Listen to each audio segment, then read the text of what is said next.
I think you can stay in great shape, be presentable, be in a great mood, because system primo is not something that ruins your mood. And then occasionally you throw in a little bit of Anavar through a compounding pharmacy, for expos or when you want to look extra crispy. I think that's very sustainable.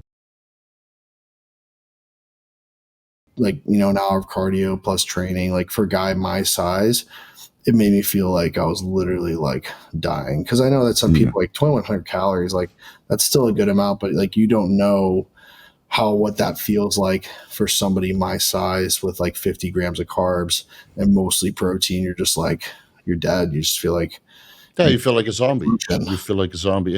And there's ways around that if you really focus on mitochondrial function. And this is something we discussed on the Anabolic Roundtable. You might have seen that with Kurt Havens and Dr. Dean St. Mart. We're trying to kind of reinvent how contest prep is being performed. So dosage-wise, it would be still the same. But if you focus on mitochondrial health, you kind of forego the brain fog and you forgo this period where you feel like absolute death. Because you have energy, your mitochondria are happy, you don't have so much oxidative stress, you don't feel like a zombie. And then Dr. Dean, he competed now 3 times in a row, basically. And he's fresh as a daisy, and we are having 2 hours deep dive conversations into pharmacology and everything else that's interesting for our field. And he's super sharp. We had one podcast where he was like 3 days out. So he's doing quite well. And this is like all these new age stuff that we're now bringing to the forefront regarding methylene blue or SLU-PP332, MOTC, right? Probably all compounds that nobody has ever heard about, but these are new up-and-coming things that have to do with I haven't heard about them, so I wish I had known about them. Yeah, so maybe watch some of those podcasts and watch some of the deep dives that I have on my YouTube channel. And then if you ever get the bug again, you incorporate some of these, and then you'll notice that instead of feeling like absolute dog shit at the end, you're like, you know what? I'm pretty good. I get the nootropic benefit. I get mood enhancement. I don't feel so oxidized from all the training and the drugs. I'm actually in a good spot. And then you walk on stage feeling fresh as a daisy. And if we can, help with fatigue management and sleep quality, then it's a huge freaking difference. So that's why I know that there's hope for you, because now you've undergone a prep where you felt like death and you felt that you're probably letting everybody around you down regarding your mood, but it doesn't have to be that way. Yeah, no, absolutely. So it doesn't have to be that way. So don't throw in the towel just quite yet. Take maybe a year sabbatical, focus on your Instagram and learn as much as you can in the meantime. And then the prep life will always be there. Yeah. So, I mean, the thing that I'm going to do is, you've probably been watching some of my recent stories and posts and whatnot, but I'm just going to kind of Maingain in a sense. So I'm kind of running that 350 test primo blend right now a week, doing the IGF-LR3 growth hormone, testosterone and ipamorelin combo before bed. Trying to think of what else I'm running that would be, I guess, growth conducive so to speak. But yeah, I'm doing BPC and TB, but those are more inflammatory reduction, not as much growth. And it helps with injury prevention and microcirculation. So if you can keep it simple, test primo, maybe some growth hormone secretagogues alternated with growth hormone on certain days, and IGF-1 LR3 or real Increlex if you have access to it. I do. The real deal. So if you keep it relatively basic, I think you can stay in great shape, be presentable, be in a great mood, because system primo is not something that ruins your mood. And then occasionally you throw in a little bit of Anavar through a compounding pharmacy, for expos or when you want to look extra crispy. I think that's very sustainable. It's like a basic cycle with mostly bioidentical hormones that are not very detractive from your health or your mood. You run that for a year and you can look very, very similar all the way through if your diet is on point, and just kill it on Instagram, and then when the bug bites, you can run whatever the fuck you want to run into a contest. I can grow on actually pretty low I definitely have more muscle right now than I did obviously post-show rebounds are very pertinent and strong thing when you're so insulin sensitive and you're so lean.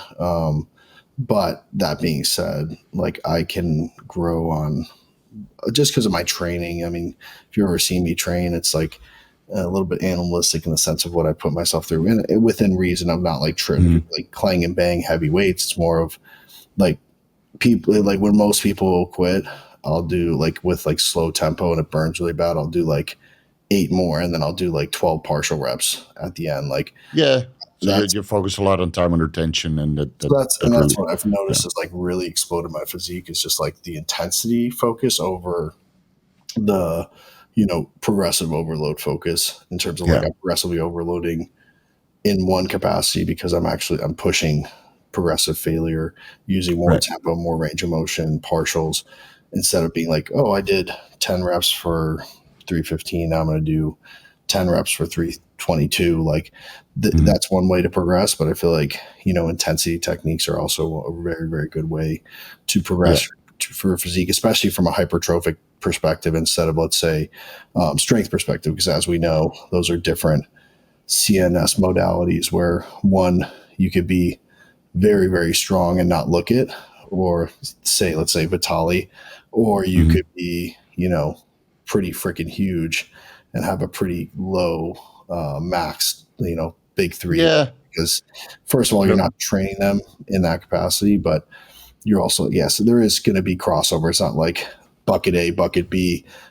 You're strong or you're huge. There's obviously the guys that are strong and huge, yeah, but it's more of like refined aesthetics. I think would be that one bucket, and then strength would be another. Like more guys that are kind of that really refined and healthy physique over time are going. And you see even Chris Bumstead has changed his training a lot from like if you look yeah. at training clips when he's like 19 or 20 versus now, it's a very different way that he trains. You got to dial it back at one point. I noticed the last couple of years that I'm older. I'm 40 years old. I can't train ballistically anymore. And I used to. You run pretty hefty cycles, good amount of tests, some train below, and all the good stuff that just makes you want to train and train and train and train.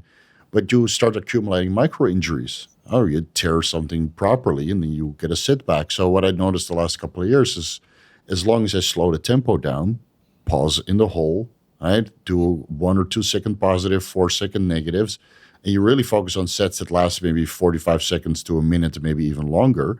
You get tremendous stimulation, but your joints, tendons, ligaments, there's no micro injuries. It's all perfectly fine. And there's no real fatigue or brain fog the next day because you all kept it on the target muscle instead of recruiting your glutes and your biceps, and leg press, for example, and all this extra stuff. So I think this just comes with time and maturity. So you really focus on the muscles that you want to train instead of making every exercise a whole body workout. Yeah, the funniest Um, thing I get is like when I'll post something where I do like the crazy range of motion, like especially like leg stuff, and people will be like "R.I.P. knees" or like, you know, especially the knee comments or like "R.I.P. lower back." I'm like, my body has felt like better yeah, than it ever has training in extreme ranges of motion because yeah, first of all, like you're now strengthening your muscles and tendons and also stretching in that lengthened position, and you're using probably 50% of the weight if you were yeah, doing it just to 90 degrees. So you're actually reducing joint like load on the joint, and it's proven to be actually beneficial and almost therapeutic for the joint to work through those yeah. full range of motion. Maybe not for like an athlete or a basketball player, football player.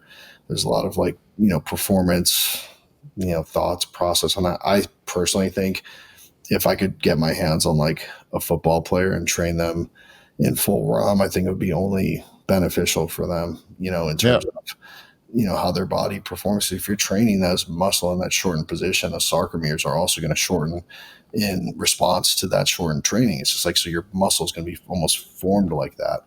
So when you're training in those super length, that's why I don't stretch. Everybody thinks I'm like, they'll see me You like don't need to because you're squat, already abs, training in the length. Yeah, you're training in the length of it's position. almost I've like done a this. forced stretch every time you Yeah, train. So yeah. It's funny that a lot of us that get it, and then we fill the muscle up tremendously. Like I've been doing these super deep stretches for chest and legs and most body parts that you can do for over a decade now. And I really believe in full ROM, but it doesn't look so impressive because again, you can't really load up the bar or the weight. You can't bounce out of the hole because then you'll really tear something. So you have to mhm. do it super slow, and then they can't relate to it because they don't understand the full range of motion or the intensity required to really make that work on the target muscle until you live it. This is usually where the misconceptions come from. Like, why is he so big, but using such small weights and this weird range of motion? Try it. Try it for a year. See what happens. I mean, why did I gain 20 kilos in 4 months? Just coming back to hormone, going back to steroid cycles after being off for a year. It's just the knowledge is there, and the drive is there. So once you've built that up, it's so easy to develop your physique, but it just takes a while to get there.